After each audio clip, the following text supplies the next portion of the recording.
Awesome. Okay, it started. Okay, so guys, today we're talking to Craig and Stephanie Beam from Beam Farm, and they're super good at social media. So I kind of wanted to get their tips and tricks and things that they've found helpful in the farming type thing with social. So why don't you guys, for people that don't already know who you are, which would be surprising, I feel like, if anybody watching this doesn't know who you are, why don't you guys tell us like about yourselves? Tell them who you are. Ahead. Let them know. Well, I'm Stephanie Beam. And this is Craig Beam. We own Beam Farms here in Harrah, Oklahoma. We are one of the top premier quail farmers here in Oklahoma. But we do pretty much only poultry. We have quail, chicken, duck, geese, guinea, and turkeys. But our primarily is quail. Do you guys sell all of those other ones too? Yes. Oh, nice. Are you guys pretty far out in the country, or are you pretty close to like the city? We're kind of central. Any of the main cities around us are about 30 to 40 minutes away. Oh, that's not too bad. In any direction. We can go 35 to 40 minutes anywhere, and then an hour to Tulsa, which is another huge metropolitan area. So the only we're centrally located in a really good spot for sales. But that's really awesome to be that close. We also have people come from Texas and Arkansas and Kansas because they all border. They all come up there?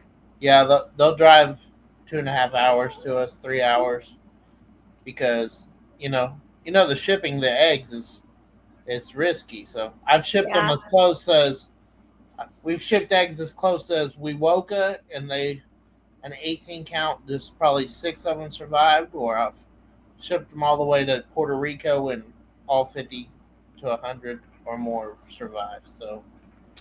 Oh, wow. I had a really good hatch rate with you guys too, and that's hard to do in Utah with the elevation and stuff. It's wild. Like, they just don't even develop. It's like USPS kicks them, or whoever you ship them through kicks the box all the way here. So the farther they got to go, the more kicks they get, I guess. It's so absurd to me that they do that I know. They can clearly see either there's live chicks on there or there's writing that says fragile, and then and I know they put them through systems or whatever, but the lady even at the post office, she'll say write fragile on there and they'll take better care of it or something. I'm like, no, they won't. So I think the roughest box I had a boot print through the fragile sticker.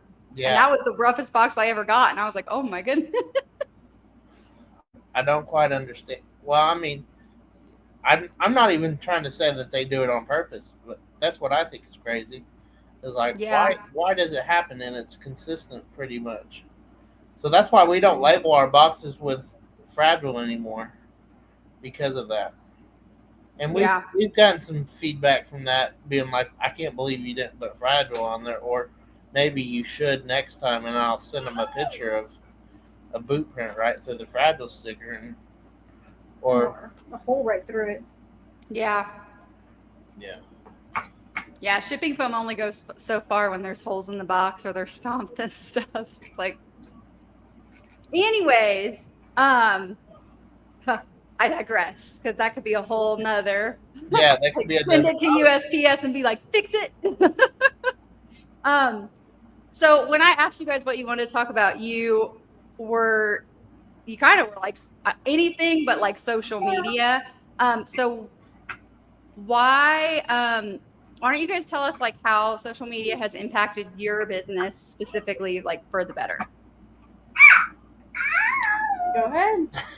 That's you. Look, this is me. It's not necessarily her. She's the pretty face of it. So pretty much social media, we started out a long time ago, just selling like horseshoes made stuff. I would weld stuff together and make horseshoes, and we called it Beam Farm because we were a farm. Beam Farm Creations. Yeah, it was like Beam Farm Creations, and then she took over it with crocheting stuff, And then we completely merged the page and said, in 21, I think it was, and said Beam Farm and showed farming stuff.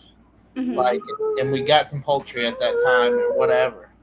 And we really, our first chickens that we got on our homestead was from our neighbor because she went to Tractor Supply and she got too many. And she said, my husband won't let me have these. Do you want them? And I was like, heck yeah, I don't really have a place for them, but we'll take them anyways.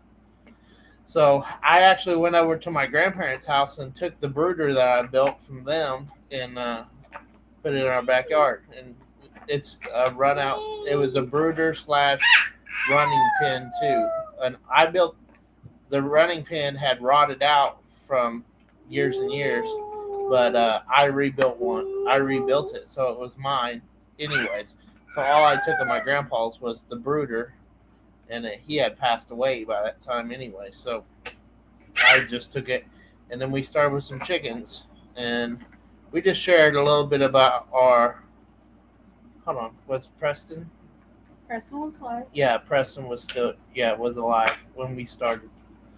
But we just shared about our family and updates, and then really what really got us started on social media is that we were trying to do the thing and we couldn't. I wasn't getting much attention, not many grabs or whatever. So I did everything I could, everything I was watching, blah blah blah, and we started out and we went over to Dunnigan Farms, which is another place in Oklahoma, and we got some beef from them. And I was doing a live, and we sat there for like 2 or 3 hours talking to them about how they were growing their social media. And they gave me some pointers, some tips, and stuff like that. And they've actually they're over 150,000 followers right now, and they were That's wild for a farm. They usually just don't get that much. Yeah, they were about 10K when we met them. So, but the way they grew the most is they didn't promote anything on Facebook, but they were giving away like 1/8 and quarter beefs. So they were like the page, comment, and share, invite your friends. Every 10 people you invite to the page, you'll get an entry into this, and then we'll give you an 1/8 of a beef or have a drawing for an 1/8 or a quarter. I think they might even did a half. And they were doing that like consistently, like every month, and that's how they grew the most. The problem with doing giveaways is that that's a keyword that brings in spammers and stuff like that. If you say the keyword like giveaway or raffle, I don't know if you've ever seen people say raffle. They usually put waffle now. So because waffle is not one of the words that triggers it. So I've seen that they separate like giveaway and they'll put different letters and symbols and stuff, and I wondered why that was. Just like in the beginning, we couldn't sell eggs on Facebook, or we would get flagged every time. That's why we have the shirt that says "See my butt nuggets." See my butt nuggets. So we called them butt nuggets, and we were like, "You can buy our butt nuggets." So, what we've learned is that catchy phrases. That's what you really want to do. Whether you think if it's controversial, it probably needs to be, in a way, to be catchy to catch somebody's eyes. And people's attention spans nowadays are so short. Like long format, somebody might watch this because they know us or whatever, or want to learn more about social media, or people want to watch a 1-minute TikTok or whatever. But you want to get the people's attention within the first 5 to 10 seconds. So I just posted a TikTok. It was like, I want to tell my story about my wife being pregnant, but she's pregnant with my nephew. So I want to get 5,000 people on TikTok before I tell my story. And people are going to go crazy for that, hopefully. Somebody said that we should go to the Big D because she cheated on me or something. Oh my gosh. That's not the truth.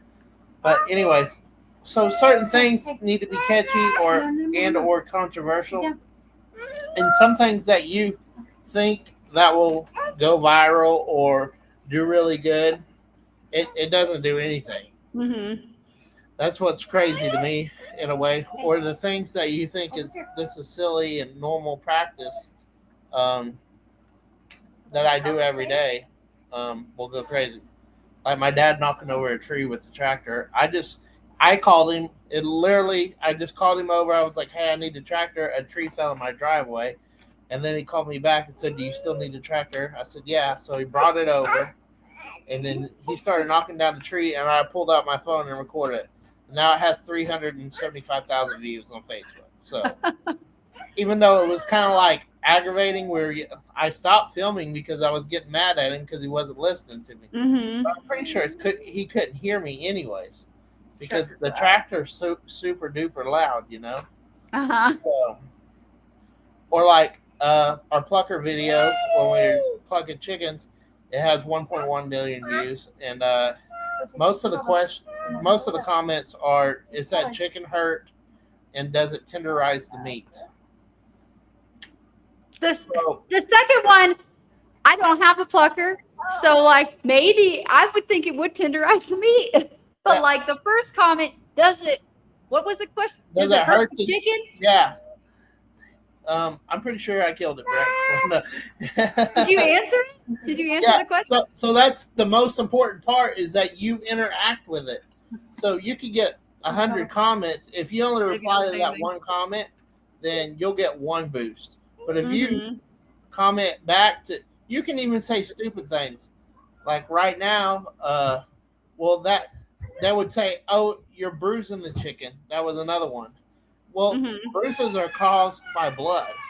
If you drain the blood out of that chicken, there's no bruising to it. Yeah.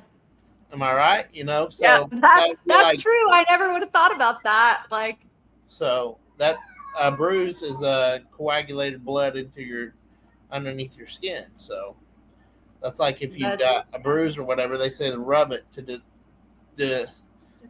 disperse the the blood cells, the broken blood cells. So I mean that makes sense. Like this is stuff I don't know because I'm super city. So like I just learned how to. Actually, I don't think I've ever processed a chicken. I think I learned how to do Muscovy ducks, and then I do quail like every week. But like, yeah, I don't have a plucker, and I definitely wouldn't run a quail through I feel like I would just make a feather mess everywhere. But so we did some for a chef that were plucked, and what I learned that in our big plucker that you can put like 20 or 40 at a time. You just dunk them all at the same time, and we got like one of them frying scoops from like a Chinese restaurant. Oh yeah. Restaurant supply store, and I pulled them all out, put them all in the plucker at once, and it just plugged. The only problem was some of them would get caught in the side or whatever. But I talked to Featherman from the guy who owns Featherman Pluckers, and they don't have a small one. And I said, what do you think you could do about that? He said, you should run a piece of tubing around there, like a water hose or a tubing or something. If you put it on the outside there, then it would block them quail from being able to get stuck in that. And I was like, that's genius. The only problem I would see with that is that the feathers wouldn't go through. Mm-hmm. So you would just have to like remove that piece and rinse out the feathers in between dills. But you could pluck 500 times the amount as you would in the plucker from Hatching Time. I don't know if you've seen Terry's video. Terry had a Hatching Time plucker, I think. Oh, I haven't seen that one. Yeah, but I could see how that would be a popular video because I feel like it would be like, in a weird way, kind of like relaxing, where you watch those random videos on YouTube where someone's doing something like painting or something, and it's like very zen, like just watching them go around the plucker. Because I know I've seen a couple of your videos where they're going around the plucker, and I just sit there and watch. The things is that you want to, like, what I've learned about social media is that you want to treat everybody like not treat them, but you want to make the video as if everybody is an idiot or not necessarily an idiot. No, that's bad wording. Anyways, like a brand just doesn't have experience farming. They never did. They're city slicker that drives a Mercedes Benz, and they don't know where a chicken comes from. It comes from the grocery store. I've had people comment or say, why would you kill your own chicken if you can just go buy them at the store? So, because somebody somewhere killed that chicken and put it on the grocery store. Yeah, So, somebody did. Yeah. but how we got into like social media is that we were just, we talked to them people and we already wanted to do it. And then we finally, we got it. Somebody shouted us out for being a quail hatchery in Oklahoma. And then that got us attraction by the Okie Homesteading Expo. And they're all social media people. Like I remember when you did that. Arms Family Homestead has 1 million followers. And then, Eddie's. Oh, they're in Oklahoma? Yeah. Okay. They have 1 million. And then Eddie's Homestead, I think they're 300 and something thousand. And on YouTube, Walker's has 100,000 or so. I mean, and then Hidden Heights. It was all an event put on by all them people. So, and Joel Salatin came, which is a name in all the farming community. So, but we were there. He's kind of a big deal. It's like the OG YouTube pasture raised poultry guy. Anyways, so that kind of, and then they were like, well, why aren't you monetized? And I was like, I have no idea how to do that. So that night, me and them talked about it, and they like showed me on my phone that I was actually slightly monetized, like $10, but I hadn't set up my account information to get monetized on that page. So we set that up, and ever since then, every month we've made money off of Facebook, off of that. And it's only in January we became monetized on Reels. At first, it was just posts. I found something. So we just now got monetized on our Reels in pictures and stories.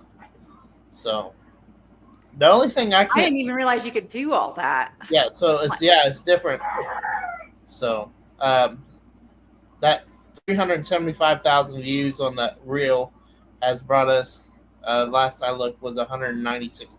So wow. So I'm hopefully Facebook will probably pay I'm hoping to pay my truck payment with Facebook money.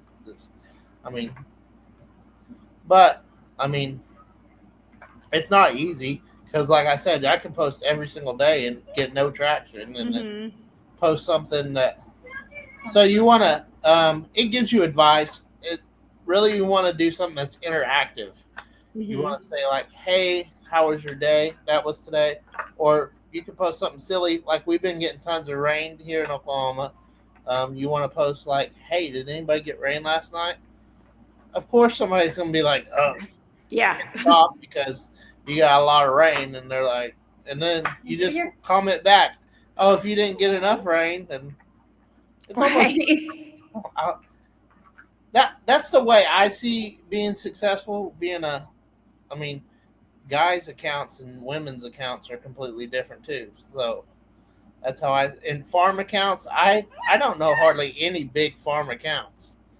So I feel like they either don't get the credit they deserve or they don't get pushed out in the algorithm. The biggest TikTokers and Facebookers and whatever, they're just like doing makeup reviews or clothes or whatever. Lifestyle, or just like their lavish, rich, pretty lifestyle. It's not hard work. Like it took, I was just live on TikTok and collecting eggs, which takes an hour and a half or so. So, oh my gosh. Sometimes it'll take. It takes you that long to collect all the eggs on the farm, or eggs to package for orders? No, that was just quail eggs, just to put them in trays. So. Were they all quail or everything? Yeah, that was just a quail. I did the chicken eggs this morning. Yes, ma'am. This is our daughter. She just turned 2, and she's a daddy's girl, and she wants to know everything. So the thing about TikTok is they don't want you to show your kids, though. So you want to, if you're thinking about trying to be big on TikTok, make sure you don't show your children. And then once they get old enough for like permission, make sure they're okay with being on there. You know, that's how I see it. Alive for the second time in years. And we don't put her in a lot of stuff, and we really don't usually say her name.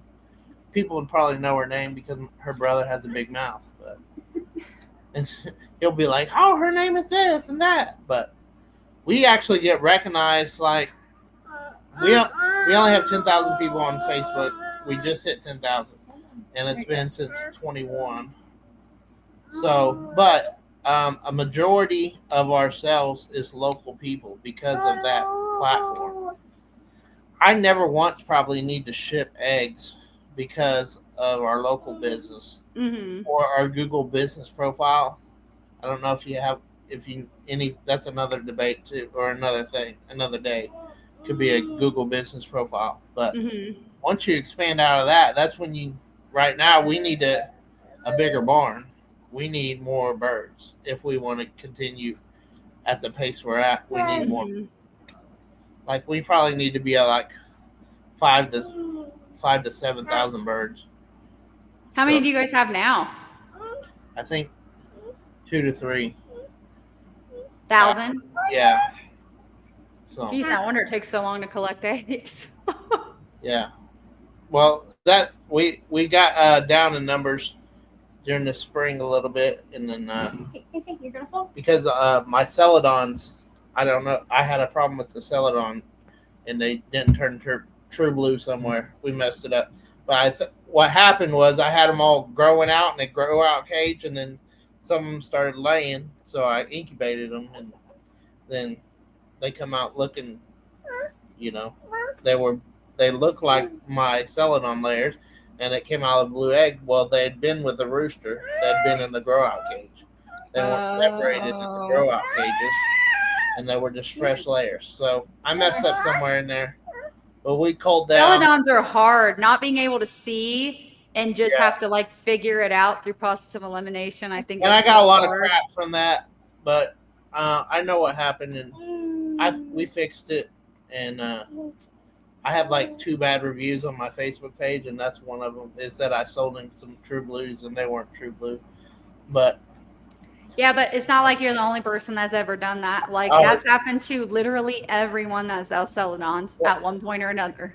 Well, they say that's how JMF is the one who discovered the celadon gene in his lines, and they said that the way it got messed up is that a hen didn't have double copies of it or something like that, and so the hen was throwing roosters that didn't have the celadon gene.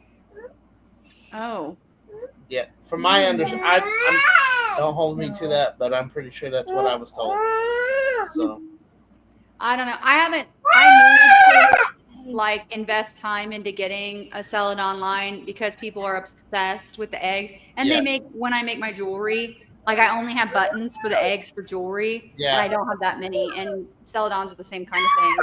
So, but I have more production ones right now. So, what we're going for is like a feather sexable jumbo celadon of our own. So, but that's projects are several years away usually because you want to perfect it before you. Yeah. Well, I'll sell it to anybody and everybody around here, but before you start advertising it to people.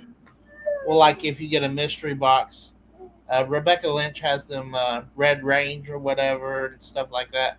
I have red birds that look just like that come in the mystery box probably. Or, gray fee is a big one, but I don't have just a cage of gray fees. So, but you will get like gray fees or stuff like that, or maybe you'll get like a white wing. You got a white wing from us, I know for sure, and stuff like that. And that's just, I think it's fun surprises sometimes. And I think when you throw your favorites in a cage and you don't know what you're gonna get, like I think that's fun too. That's just me. Some people like to meticulously track it, but and I understand that aspect. That's like for breeder quality and stuff like that. And we're more for meat and eggs, Yeah, that's just how I am. Just like my shire, that's what he teaches. Zach is, and I know people have given him crap about genetics and stuff. And he knows his genetics, but he also is doing it for meat and eggs, kind of. So I have a jumbo white from him that lays celadon. So, and I was like, hey, do you have jumbo whites that lay celadon? He was like, no. But I only got my jumbo whites from him and it lays celadon. So. Yeah, I think for that stuff, it just matters like kind of what your end goal is. For me, it's like production stuff too, because if I'm going to have them in the city and it's going to be loud and distract the neighbors, like it needs to have some sort of benefit for me, like meat and eggs. Yeah. So. I mean, I can sell tons and tons and tons and tons of eggs, and not a single person cares what color that bird is when they're eating the egg, you know? So. Mine are like half and half. And if they're real picky, I just send them to like Rebecca Lynch or Leah or somebody like that. I probably get about 5 a year that are talking about, and I'll know exactly when they start talking about, oh, I want this genetic line or I want this trait, and then usually I'll say, well, that's not what you're going to get from me. We're more of a meat and eggs type thing, and we're doing it for self-sufficiency. We're doing it for just fun we have kids. Our daughter likes to collect the eggs, and she'll mix eggs sometimes. So, like mine do that too. My celadon cage had like 6 regular eggs in it the other day, and I freaked out. I'm like, no, what happened? And she's like, well, your daughter was playing with the eggs. And I was like, oh. I was so upset because I was like, no, what's going on? I take a bingo dauber to them now, so if somebody goes out there and starts shuffling, they got dots on them for what cage they came from. Yeah, and then when we're growing out, we have so many grow outs that I can't have a separate cage for all the grow outs. So if they're new layers, you either sell them for eating eggs or sell them, and then sometimes I forget, or whatever. I'm not too meticulous with that, so sometimes you'll get a mix in there or whatever. So. Okay, the last thing I was going to ask you guys about social media was if you guys were going to give like somebody new that's trying to increase their presence on social media from like a business, especially if it's like a farm business, what's 3 tips that you would give them? Be genuine and authentic. Let's see. Just share a lot, and whether you think it's good or not, because you're, like I said, some of the stuff that I think I'm like, oh, this is going to go viral, doesn't do anything, vice versa. So post your content is what a lot of people say. And 3, don't stress about it. Just post your content. Like, I don't know. And don't, if the comments bother you, don't read them. Because the other day on TikTok Live, people, I sold $200 worth of overalls, and it mainly was people calling me fat. And it was just the comments were bringing in people who wanted them overalls and buy them. So it's the comments and likes of haters. But if you see my personal page the other day, I said good morning to all the hate, or good morning to everyone, including my haters. I didn't see that. So if you got haters, they're not watching your goose videos, because I was watching it one day.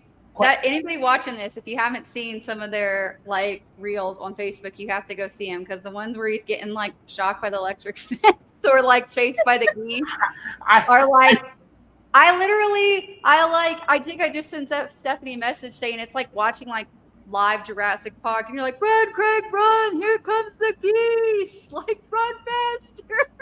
Like, it's also made me so scared of geese that like if I were in my backyard and I heard a honk, I would freaking book it. Like I would be back in the house. If I showed entertaining too. So if I showed you how she runs like the goose. She'll put her arms behind her back and start running. We'll say it's Goosey. So because the geese's name is Lucy and Goosey. So and they don't go after the kids? No. They got Preston.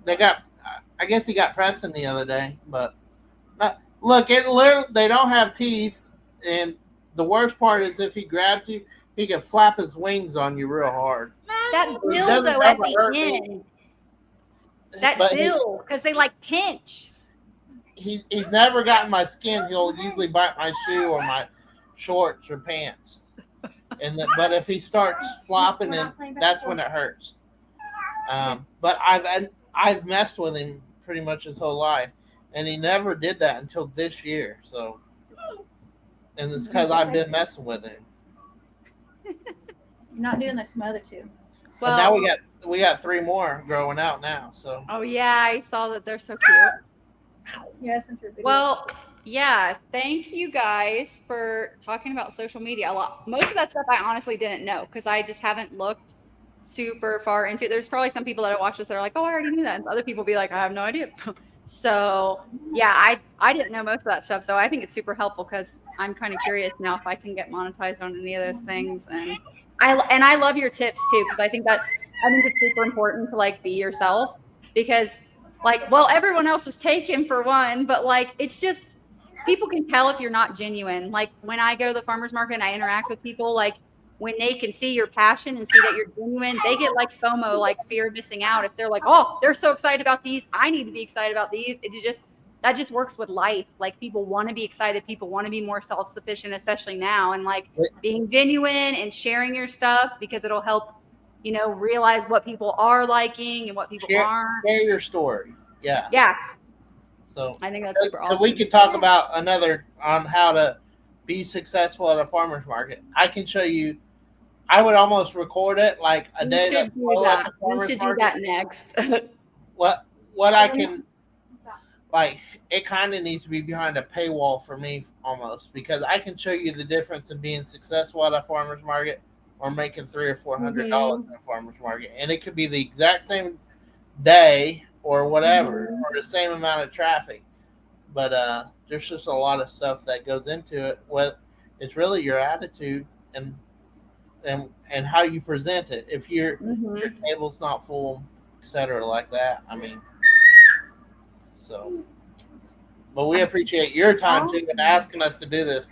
I know we have. Yeah, thank you guys for joining me. I know they don't always agree with me because of certain things, but I really do have a passion for this, and we really love our family, and we love social media because it helps provide for our family. So yeah, I think that's awesome. If you can find a way, I mean, we already have our phones anyways. So if you can find a way that it's like making you money and you're sharing your story, like why not, Yeah. So yeah, thank you guys for being here. You guys are awesome and I love your social. And yeah, so if you guys are watching this, I will tag them below. Make sure you go follow Beam Farm on pretty much everything. I know you're on TikTok and YouTube and Facebook and I think I've tagged you on Instagram, so I'm pretty sure you're on Instagram. So I even have a Twitter. Mainly me talking crap to LeBron James. So. Oh, and when I flew when we went to QuailCon, I complained at American Airlines. So and they replied back to me. Cause remember I missed my flight. Yeah, that was a whole. Anyway. I do remember that. Okay, well, awesome. Yeah, I'll tag your guys' information below, and thank you guys for watching, and thank you guys for sharing all that awesome info with us. Catch you guys later. Bye. Bye.